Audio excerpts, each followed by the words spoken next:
Hello बच्चों, I am doctor Atula from doctor Atula's house of biology. Continue करते हैं morphology of flowering plants को। पिछले वीडियो में हमने डिस्कस किए थे फ्लावर के कैरेक्टर्स। अब हम बात करने लगे हैं फ्रूट की। तो ripened ovary is called fruit. Fruit एक कैरेक्टरिस्टिक फीचर है एंजियोस्पर्मिक प्लांट्स का। जिम्नोस्पर्म्स को एंजियोस्पर्म्स से सेपरेट भी हम फ्रूट की बेसिस पर ही करते हैं कि जिम्नोस्पर्म्स के अंदर नेकेड सीड्स होते हैं, वही सीड्स के अराउंड जब ओवरी अपनी वॉल बना लेती है तो वो फ्रूट में कन्वर्ट हो जाते हैं इन केस ऑफ एंजियोस्पर्म्स।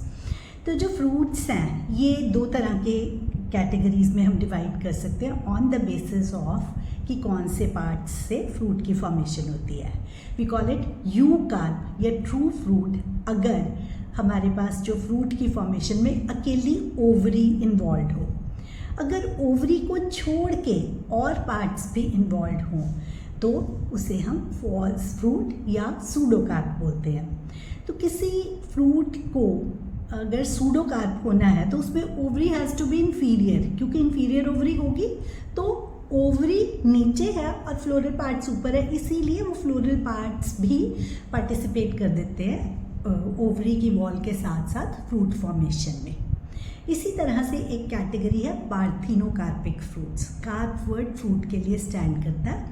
तो पार्थिनोकार्पिक फ्रूट्स वो फ्रूट्स होते हैं जो बिना फर्टिलाइजेशन के डेवलप होते हैं। यूजुअली ऐसे फ्रूट्स जो होते हैं दे आर सीडलेस। तो जो फ्रूट के बाहर की वॉल है उसे हम बोलते हैं पेरिकार्प। पेरिकार्प आगे further is divisible into, depending upon, कईयों में लेयर्स होती हैं, कईयों में कई टाइप ऑफ फ्रूट्स में लेयर्स नहीं होती। It is divisible into epicarp, mesocarp, endocarp. जैसे नाम इंडिकेट करता है, एपिकार्प क्या होगा, आउटर सरफेस, आउटर जो वॉल है। मेसोकार्प मिडिल वाली होगी और एंडोकार्प अंदर वाली होगी। तो क्या होता है कि पेरिकार्प जो है इट कैन बी ड्राई और इट कैन बी फ्लैशी। जब ये थिक और फ्लैशी होती है तो इसमें एपी, मेसो एंड एंडोकार्प में डिवीजन होती है, अदरवाइज ये पेपरी स्ट्रक्चर भी हो सकता है। तो हमारे सिलेबस में जो टाइप ऑफ फ्रूट हम डिस्क्राइब करते हैं दैट इज ड्रूप। ड्रूप में क्या होता है, ये मोनोकार्पेलरी मतलब single carpel and superior ovary से बना हुआ होता है। Usually these are the single seeded fruits. इसमें क्या होता है, इसका कैरेक्टरिस्टिक फीचर ड्रूप का क्या है कि जो पेरिकार्प है ना वो डिविजिबल होती है into epicarp, mesocarp and endocarp. तो यहाँ पे ना जो हम स्ट्रक्चर्स करने वाले हैं इसके, वो कैसे करेंगे कि ड्रूप का एक कैरेक्टरिस्टिक फीचर होता है स्टोनी एंडोकार्प। वो तो दोनों में कॉमन रहेगा। दो एग्जांपल्स हैं हमारे पास, मैंगो का एंड कोकोनट का। तो एक वन बाय वन हम टेकअप करते हैं। सबसे पहले बात करते हैं मैंगो की। मैंगो के फ्रूट में क्या होता है, एपिकार्प उसका बाहर वाला पील, छिलका जो हम उतारते हैं, mesocarp pulp which is the edible part, endocarp उसकी गुठली का जो बाहर वाला सख्त वाला हिस्सा होता है। तो स्टोनी एंडोकार्प इससे हो गया कवर। अब बात करते हैं कोकोनट की। कोकोनट के अंदर जो हरा नारियल है जिससे हम नारियल पानी पीते हैं, वो हरा वाला बाहर वाला कवर जो है दैट इज एपिकार्प। मेसोकार्प बालों वाला नारियल ना, जो नारियल का क्वायर जिसका धागे निकलते हैं that is fibrous in nature, mesocarp अगर हम कोकोनट की बात करें। And endocarp is again stony. तो वो जो सख्त वाला खोल होता है जिसको नीचे ऐसे फोड़ के हम कोई शगन करना होता है तो नारियल फोड़ते हैं ना, तो वो वाला पार्ट जो है स्टोनी एंडोकार्प हो गया।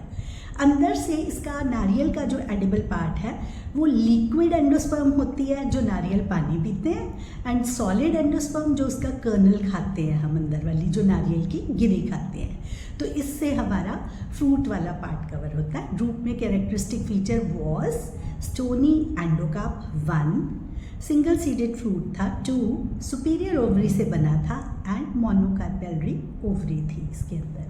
तो ये आपको इसकी characteristic features with examples, mango and coconut. इनमें edible parts mesocarp in case of mango, fleshy या पल्प जो होती है, and in case of coconut it is endosperm, liquid and solid endosperm is edible part. तो अब हम बात करते हैं सीड्स की। अब हमारे पास जो सीड है, ओव्यूल्स, फर्टिलाइजेशन हुई तो उसके बाद ओव्यूल जो है वो सीड में कन्वर्ट हो गए। सीड के अंदर सीड कोट, उसका बाहर वाला कवर, एंड एम्ब्रियो की प्रेजेंस है। Seed coat can be of outer and inner. Outer is testa, inner को टैगमन बोलते हैं। तो ये जो सीड कोट्स है ना, ये ओव्यूल के अंदर जो इंटैगुमेंट थी ना, उसी से ये स्ट्रक्चर सीड कोट के बने हैं। आउटर इंटैगुमेंट से टेस्टा एंड इनर इंटैगुमेंट से टैगमन की फॉर्मेशन होती है। अब इसके अंदर फर्दर कॉटिलिडन्स होते हैं। एक कॉटिलिडन है तो उसको मोनोकॉटिलिडनस प्लांट्स में इंक्लूड करते हैं, जैसे वीट, मेज, राइस, इनके अंदर सिंगल कॉटिलिडन होता है। 2 कॉटिलिडन्स सारे के सारे डाइकॉट्स में, डाइकॉटिलिडनस प्लांट्स में, जैसे सारी की सारी पल्सेस, पी हो गया, ग्राम हो गया, इनके अंदर डाइकॉटिलिडनस प्लांट्स में डाइकॉट्स 2 कॉटिलिडन्स की प्रेजेंस होती है। अब हम बात करते हैं, पहले टेकअप करेंगे डाइकॉटिलिडनस सीड की।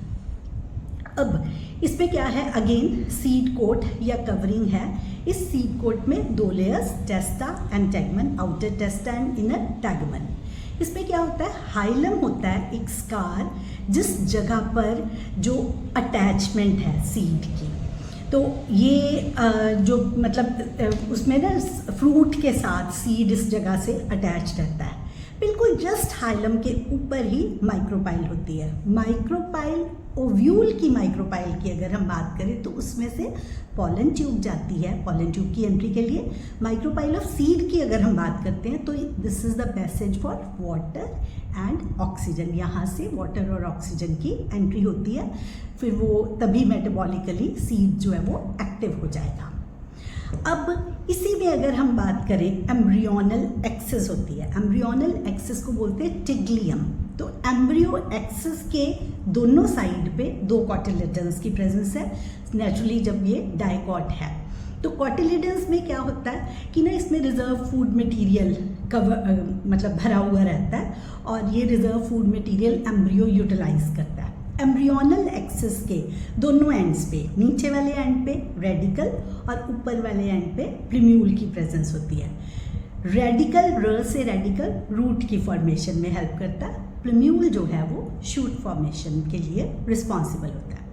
कुछ सीड्स ऐसे होते हैं जिनके अंदर एंडोस्पर्म का रिजर्व होता है। एंडोस्पर्म इज डबल फर्टिलाइजेशन का एक इवेंट होता है, उसके थ्रू नरिशिंग टिश्यू बनता है। ये फ्यूचर नरिशिंग टिश्यू है जो कि डेवलपिंग जाइगोट को पहले एम्ब्रियो में, एम्ब्रियो से फिर पहले वो सीड पूरा डेवलप हो जाता है।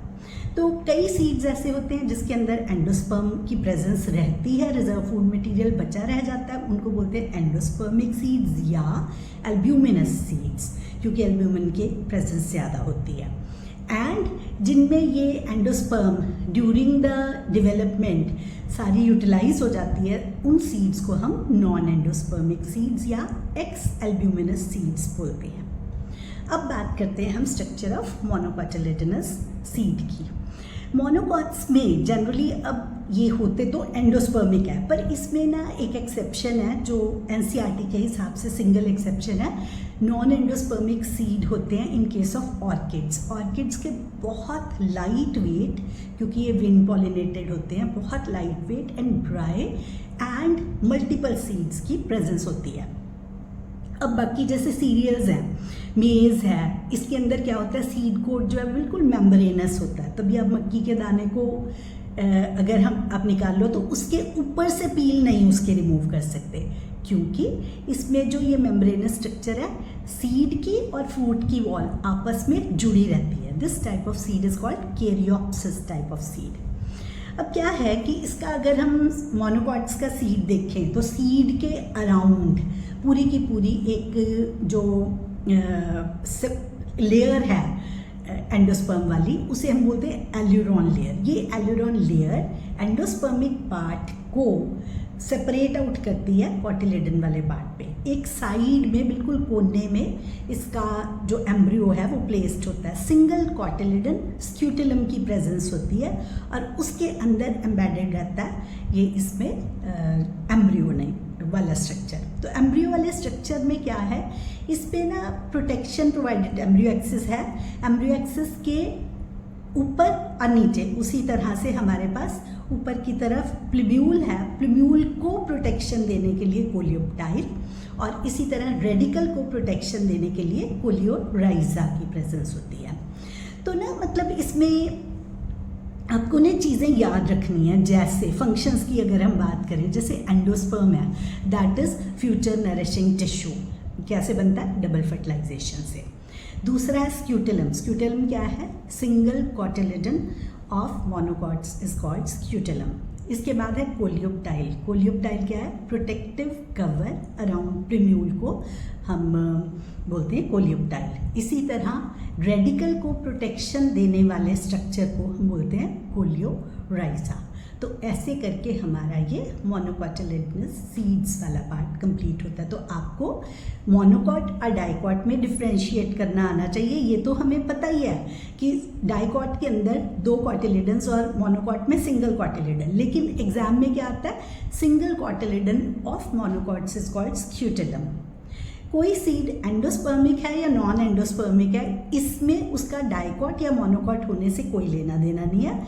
It has to have endosperm to be a endospermic seed. जिसका एंडोस्पर्म यूटिलाइज हो जाता है वो नॉन एंडोस्पर्मिक सीड बन जाता है। एम्ब्रियोनिक एक्सिस या टिग्लियम के ऊपर वाली साइड से plumule which gives rise to shoot, and नीचे वाली साइड से radicle which gives rise to root arise करता है। तो this is all about structure of seed.